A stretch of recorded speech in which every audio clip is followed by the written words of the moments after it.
Olá, crianças, bom dia, boa tarde, boa noite ou boa madrugada. Hoje a gente vai resolver algumas questões que caíram no Enem, tá? Então, no Enem do ano passado, de 2019, caiu a seguinte questão: a utilização de corantes na indústria de alimentos é bastante difundida e a escolha por corantes naturais vem sendo mais explorada por diversas razões.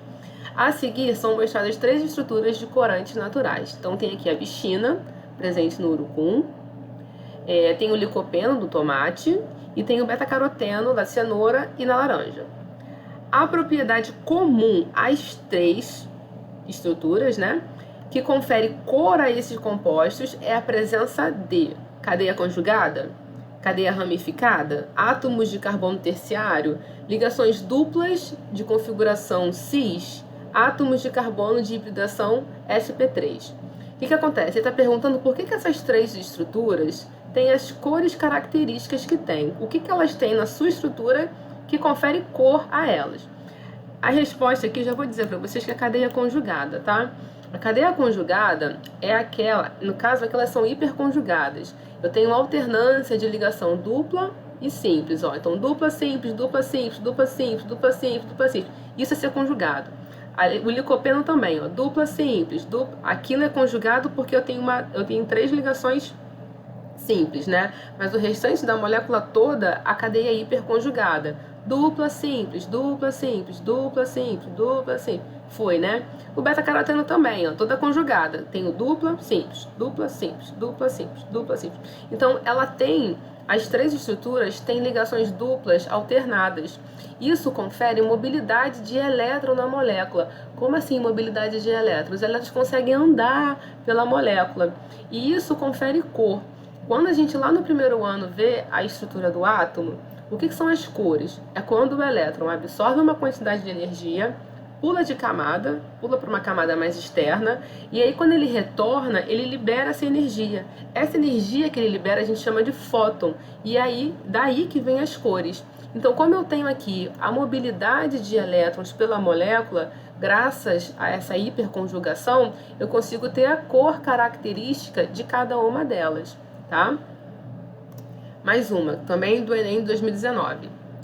Os hidrocarbonetos são moléculas orgânicas com uma série de aplicações industriais. Por exemplo, eles estão presentes em grande quantidade nas diversas frações do petróleo e normalmente são separados por destilação fracionada. A gente viu isso, né? Com base em suas temperaturas de ebulição. O quadro apresenta as principais frações obtidas na destilação do petróleo em diferentes faixas de temperatura. Então, na fração 1, eu tenho aqui uma faixa de temperatura baixa, ó, 20 graus Celsius. Eu consigo separar gás natural, que é o gás natural veicular, né, o metano, gás de cozinha, que é o GLP. Moléculas com 1 a 4 átomos de carbono, são moléculas pequenas, ó, repara. A segunda fração, a faixa da temperatura já é um pouco maior, de 30 a 180 graus. Eu consigo nesse meio aqui, ó, como exemplo de produto, ter gasolina. Então, são moléculas com 6 a 12 átomos. Na terceira faixa, a minha temperatura de ebulição aumenta, e eu tenho querosene como exemplo, ó, repara aqui, 11 a 16, eu estou só aumentando o tamanho da minha molécula. Na fração 4, a temperatura vai de 300 aqui, né, nessa faixa de 300 graus, como exemplo, o óleo diesel, são moléculas com 14 a 18 átomos. Repara que aumentou, né, consideravelmente. Na fração 4, a separação dos compostos ocorre em temperaturas mais elevadas. Por quê? Por que aqui na fração 4 eu tenho essa faixa maior e na fração 1 a minha faixa de temperatura ela é menorzinha? Vamos ver o que ele dá como opção. Suas densidades são maiores? Sim, mas é por conta disso que a temperatura é diferente? Letra B. O número de ramificações é maior? Sua solubilidade no petróleo é maior? As forças intermoleculares são mais intensas? Boa essa. Letra E. A cadeia carbônica é mais difícil de ser quebrada. O que acontece? Quando a gente tem uma substância no estado líquido, por exemplo, ou no estado sólido, quando a gente faz o aquecimento dela, por que ela vai para o estado vapor ou para o estado gasoso? Porque a gente consegue separar uma da outra. Quando a gente separa uma molécula da outra, a gente rompe as interações intermoleculares. Eu tenho essa molécula e ela interage com a irmã gêmea dela. Essa interação é intermolecular. No caso dos hidrocarbonetos, a gente chama essa interação de Van der Waals ou dipolo induzido, porque são moléculas apolares. Para eu separar uma molécula da outra, dois fatores vão ser considerados aí. Um é o tamanho da molécula, porque se a molécula ela é pequena, ela vai interagir com a sua irmã gêmea num espaço menor, ó. Esse espaço de interação, esse espaço de interação. Esse hidrocarboneto, ele é maior, a cadeia é maior, então o espaço para interagir com a sua irmã gêmea, com a outra molécula idêntica, é maior. Então eu tenho dois fatores, um é o tamanho. Se a molécula é menor, a interação entre elas será menor. Mas a outra é a interação intermolecular. Quando eu quebro essas interações, eu consigo separar uma da outra e colocar no estado gasoso. Aqui, olha quanto interação que eu vou ter que quebrar. A interação aqui, ó, entre as moléculas é muito maior. Se essa interação é muito maior, para eu romper essa interação intermolecular, eu tenho que fornecer mais energia. Por isso que a temperatura ela é maior, porque as moléculas interagem melhor entre si. Por serem maiores também, mas porque a força intermolecular entre elas é muito mais intensa. Elas estão muito mais coladinhas, né? Vamos dizer assim, uma na outra. Então aqui, ó, gabarito, letra D.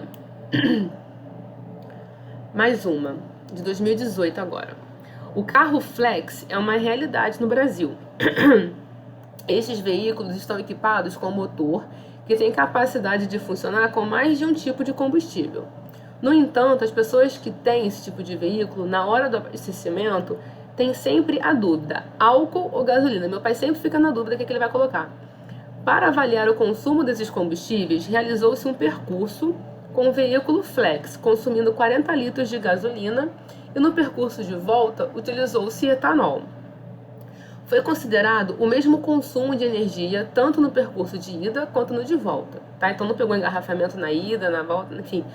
Foi a mesma energia que ele gastou para ir, a mesma que ele vai gastar para voltar. O quadro resume alguns dados aproximados sobre esses combustíveis. Então aqui, ó, etanol, que é o álcool, né? A densidade e seu calor de combustão. A gasolina, sua densidade e seu calor de combustão. O volume de etanol combustível em litro consumido no percurso de volta é mais próximo de. Então, olha só. Para ir, o camarada gastou de gasolina 40 litros. Eu já coloquei 40 litros em ml, porque eu tô vendo aqui, ó, que eu sou esperta, a densidade está em ml. Então, eu já sei que eu vou precisar usar todo mundo na mesma unidade, senão vai embananar a conta.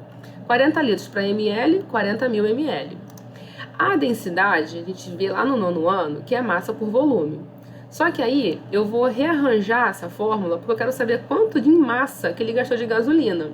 Então, se eu tenho densidade igual a massa sobre volume, eu só jogar o volume para o outro lado, ó, e multiplicar pela densidade. Eu vou saber a massa. Então, a massa é a densidade vezes o volume. A densidade da minha gasolina é 0,7 grama por ml. Então, 0,7 vezes 40 mil, porque é o volume, em ml. Por que tem que ser ml? Porque aqui a densidade está em ml. Vai me dar uma massa de 28 mil gramas, ou 28 quilos, né? Então, 40 litros de gasolina foi o que ele queimou para ir. Isso dá o que em massa? Isso me dá 28 mil gramas de gasolina, ou 28 quilos de gasolina. Ok. Por que eu preciso saber isso? Porque o calor de combustão é quilocaloria por grama. A cada grama da substância que queima, ele vai liberar essa quantidade aqui em quilocaloria. Repara que o calor aqui está em negativo, mas não quer dizer que é menos, não. O valor negativo quer dizer que ele libera essa quantidade de energia. É exotérmico. Lembra lá de termoquímica no 2º ano. Então, cada grama de gasolina, quando queima, libera essa quantidade aqui, ó, de caloria, de energia, para o carro andar. Então eu vou usar aqui, ó, no caso 10, né? Aqui é menos 10, menos 6 é o etanol. Então cada grama de gasolina vai liberar de energia 10 calorias, 10 quilocalorias, ó. O negativo não vai entrar na minha conta, gente. O negativo quer dizer que ele libera essa energia. A reação de queima é exotérmica, isso que vai fazer o carro andar. Então 1 grama vai me liberar 10 quilocalorias.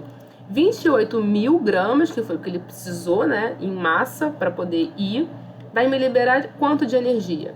Aqui eu vou multiplicar cruzado. Então eu vou achar que X vão ser, né, 280 mil quilocalorias que foi liberada.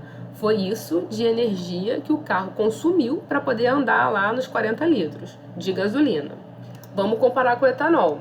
Lá no etanol, ele já me diz que o calor de combustão do etanol é 6 quilocalorias. A cada grama de etanol, ele libera 6 quilocalorias. Então, 1 grama para 6. Quanto que eu vou precisar de etanol para liberar essa quantidade aqui, ó, que foi o que ele liberou com a gasolina? Repara que ele falou que a quantidade de energia de ida e volta foi a mesma, tá? Então, aqui, vou fazer o cruzado para saber qual é a massa de etanol que eu preciso para liberar 280. Fazendo a regra de 3, eu vou achar que a massa de etanol que eu preciso é essa aqui, ó, 46.667 gramas de etanol. Enquanto eu preciso de 28 mil de gasolina, eu preciso de 46 gramas de etanol. Mas ele me pede o volume, ó. O volume de etanol combustível em litro. Bom, se eu tenho uma massa e eu tenho aqui a densidade, é só usar a fórmula da densidade. Densidade vai ser massa sobre volume. Rearranjando, porque eu quero saber o volume, ó, vou jogar o volume aqui para cima e vou descer a densidade. O volume vai ser a massa, 46.600 dividido pela densidade, que já está aqui, ó, na tabelinha, 0,8. Dividindo um pelo outro, eu vou achar em ml, né? 58.300 ml de gasolina. Isso me dá aproximadamente, que eu mandei aqui, ó, 3 casas, aproximadamente 58 litros de gasolina. Ou seja, se eu gastei 40 litros de gasolina, eu gastei 58 litros de etanol. Qual que economicamente é mais vantajoso? Depende do preço da gasolina e do etanol. Tá? Se vocês pararem, eu tô de quarentena, eu não tenho noção de quanto que tá o etanol nem a gasolina, mas se vocês passarem num posto aí agora, dá uma olhada no preço do litro, depois multiplica aqui, ó, vê o que vale mais a pena, usar gasolina ou usar etanol, tá? Então, resposta aqui, letra D de Deus. Mais uma, e não coloquei de quando foi, né, mas essa aqui é recente, tá? Tensoativos são compostos orgânicos que possuem comportamento anfifílico, isto é, possuem duas regiões, uma hidrofóbica e outra hidrofílica. O principal tensoativo aniônico sintético surgiu na década de 40. O Enem é sempre assim, é uma história anunciada para te envolver na questão e fazer você perder tempo. E teve grande aceitação no mercado de detergentes em razão do melhor desempenho comparado ao do sabão. No entanto, o uso desse produto provocou grandes problemas ambientais, dentre eles a resistência à degradação biológica, por causa dos diversos carbonos terciários na cadeia. Ó, carbono terciário, finalmente uma informação, que compõem a porção hidrofóbica desse tensoativo aniônico. É um tensoativo aniônico. Ânion, cátion, ânion tem carga negativa, cátion positivo. As ramificações na cadeia dificultam sua degradação, levando à persistência no meio ambiente por longos períodos. Isso levou à sua substituição, na maioria dos países, por tensoativos biodegradáveis, ou seja, com cadeias alquílicas lineares. A fórmula estrutural do tensoativo persistente no ambiente mencionado no texto é... Então vamos lá, primeira coisa, ele falou que tem carbono terciário. Tem diversos carbonos terciários. Então, olha a letra D. Na letra D não tem nenhum carbono terciário, porque aqui, ó, primário, secundário, secundário, secundário, secundário. Então, letra D eu não posso ter. Assim como na letra A. Esse colchete aqui, 15, quer dizer que essa estrutura aqui no meio se repete 15 vezes. E essa estrutura aqui, ó, dentro do colchete, se repete 20 vezes. E se você olhar, também não tem carbono terciário. Então, aqui também não pode ser, tá?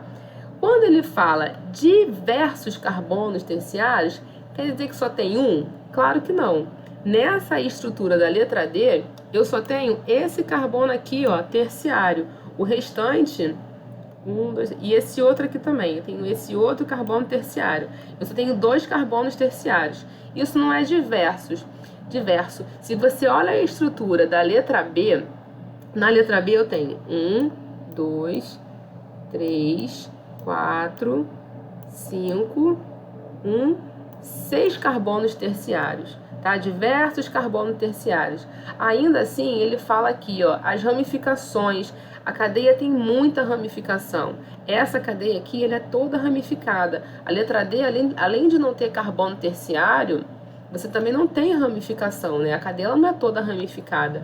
Aqui sim, ó, ela é toda ramificada, tá? Aqui eu não tenho a cadeia também toda ramificada. A letra C a gente tira, tá? Então, comparando essa com essa, ó, carbono terciário, 1, 2, 3, 4 carbonos terciários. Além disso, ele fala aqui, ó, lá no início, que é um tensoativo aniônico. Aniônico quer dizer que é um ânion, é negativo. Esse tensoativo aqui, ele é catiônico. Por que ele é catiônico? Porque aqui, ó, eu tenho um cátion positivo. Ah, Luciane, mas o cloreto aqui, ó, tem carga negativa. Sim, só que esse camarada, eu desconsidero ele. Eu considero a carga na cabeça, né? A gente chama isso aqui de cabeça, a parte polar, tá? Porque qual é o princípio lá dos meus sabão, detergente, enfim. Eu tenho sempre uma extremidade que vai ser polar e uma extremidade que vai ser apolar. Quando a gente vai lavar uma louça que está cheia de gordura, se você só jogar água na louça, que está cheia de gordura, você não vai conseguir tirar toda a gordura. Você precisa de um sabão ou de um detergente, enfim. Por quê? Ele tem esse caráter bipolar. Eu tenho um lado polar, que vai interagir com a água, e o restante da cadeia apolar vai interagir com óleos e gorduras. Por isso que o detergente consegue tirar a gordura da louça. Se você reparar na letra B, que é o nosso gabarito, ele é um tensoativo aniônico.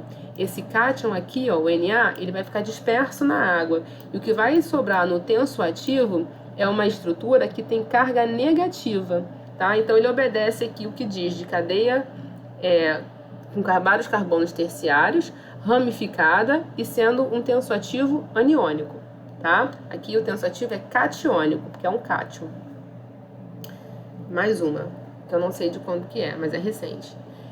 O petróleo é uma fonte de energia de baixo custo e de larga utilização como matéria-prima para uma grande variedade de produtos. É um óleo formado de várias substâncias de origem orgânica, em sua maioria hidrocarbonetos de diferentes massas moleculares.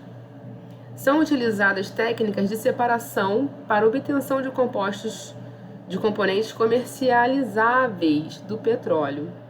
Além disso, para aumentar a quantidade de frações comercializáveis, otimizando o produto de origem fóssil, utiliza-se o processo de craqueamento. O que ocorre nesse processo de craqueamento? Craqueamento quer dizer quebrar, tá? Você quer dizer quebrar um hidrocarboneto maior em outro que é comercialmente mais favorável. Então, por exemplo, aqui eu tenho uma fração de querosene. A fração do querosene tem 12 átomos de carbono com 26 de hidrogênio. É um hidrocarboneto grande. E aí eu vou craquear ele. Eu vou quebrar ele em vários outros. Aqui no caso eu vou quebrar ele em gasolina, que é mais interessante comercialmente, e vai liberar um alceno, né? 2 moléculas de um alceno. Então vamos ver as opções aqui, ó. Letra A. Transformação das frações de petróleo em outras moléculas menores é o gabarito, né? Eu vou transformar algumas frações de petróleo em outras moléculas menores. Eu vou literalmente quebrar esse hidrocarboneto grande em outros hidrocarbonetos que me interessem mais. Letra B. Reação de oxirredução com transferência de elétrons entre moléculas absurda. Solubilizar a fração de petróleo com utilização de diferentes solventes, também não. Decantação das moléculas com diferentes massas moleculares pelo centrífugo, nada a ver. Separação dos diferentes componentes do petróleo em função de sua temperatura de ebulição. Isso aqui é o que é feito inicialmente com petróleo cru, né? Com petróleo cru, ele entra na fornalha e aí essa fornalha vai aquecer, né? E aí vai entrar numa coluna de destilação fracionada que vai fazer a separação dos hidrocarbonetos. Peguei uma fração, a fração, por exemplo, do querosene, e eu quero quebrar em várias outras moléculas menores. Isso que é o tal do craqueamento, tá? Então, beijinho, até semana que vem.